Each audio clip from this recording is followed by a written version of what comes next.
بسم اللہ الرحمن الرحیم السلام علیکم ورحمۃ اللہ۔ ساس اور داماد کے رشتے کے متعلق سوال کیا گیا ہے، لیکن اس کا جواب عرض کرنے سے قبل میں دو باتیں عرض کرنا چاہتا ہوں۔ دیکھیں، ساس کا جو رشتہ ہے یہ بہت ہی مقدس اور عظیم رشتہ ہے، لیکن ایک بات یاد رکھیے گا، ساس جو ہوتی ہے، مدر ان لا جو ہے، وہ ماں کی طرح ہے، ماں نہیں ہے۔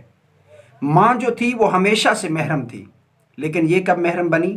جب اس کی بیٹی سے نکاح ہوا۔ اس کی بیٹی سے نکاح ہو جانے کے بعد اب یہ محرم بنی ہے۔ یہ یوں سمجھ لیں کہ شریعت میں ماں اپنے بیٹے سے پردہ نہیں کر سکتی۔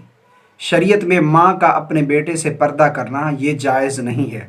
اب دیکھنا یہ ہے کہ کیا یہ حکم ساس کے لیے بھی ہے؟ بلکہ شریعت کہتی ہے اگر فتنے کا اندیشہ نہیں تو کوئی مسئلہ نہیں کرے، کوئی فرق نہیں پڑتا، پھر ساس اپنے داماد سے پردہ نہ کرے۔ لیکن شریعت کہتی ہے اگر فتنے کا اندیشہ ہو، جہاں معلوم ہو کہ یہاں فتنہ برپا ہو سکتا ہے، ان دونوں کے درمیان فتنہ پیدا ہو سکتا ہے، ساس اور داماد کے درمیان، تو پھر شریعت حکم دیتی ہے سختی کے ساتھ ساس کو کہ وہ اپنے داماد سے پردہ کرے جہاں فتنے کا اندیشہ ہو۔ لیکن ماں کے بارے میں فرمایا کہ وہ پردہ نہیں کر سکتی، اب ساس کے بارے میں حکم فرمایا کہ وہ سختی کے ساتھ پردہ کرے۔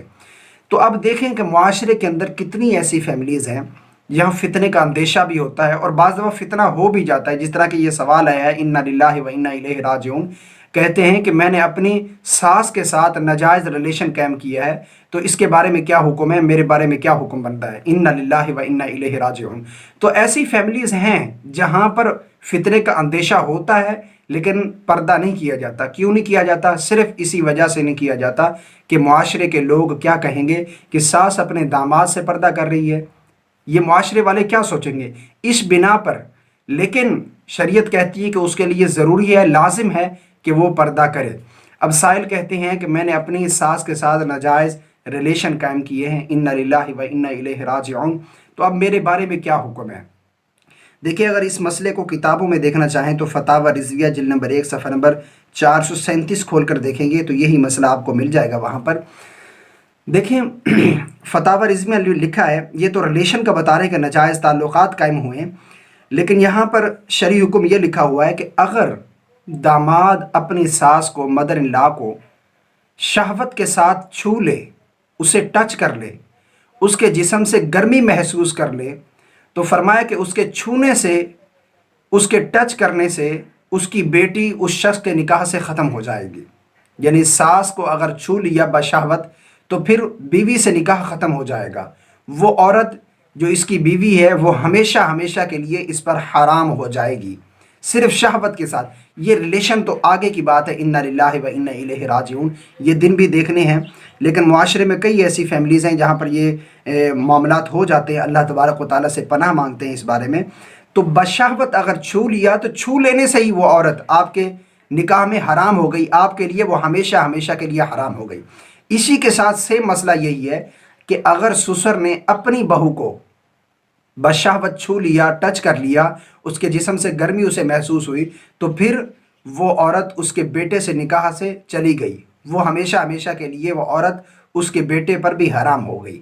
تو اس طرح کے مسائل ہو جاتے ہیں، اس لیے شریعت یہ کہتی ہے کہ پھر اگر فتنے کا اندیشہ ہو تو ساس کو لازمی ہے کہ وہ اپنے داماد سے پردہ کرے، تاکہ اس طرح کے فتنے سے بچ جائیں فیملیز اور لوگ بچ جائیں۔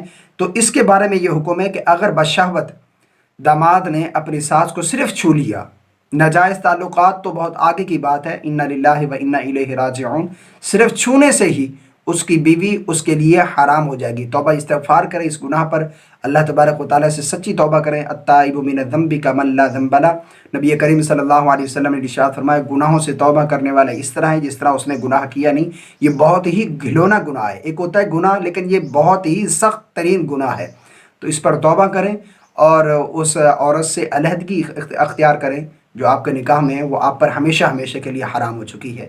دعا ہے کہ اللہ رب العالمین ہم سب کو شرعی مسائل جاننے کی توفیق عطا فرمائے۔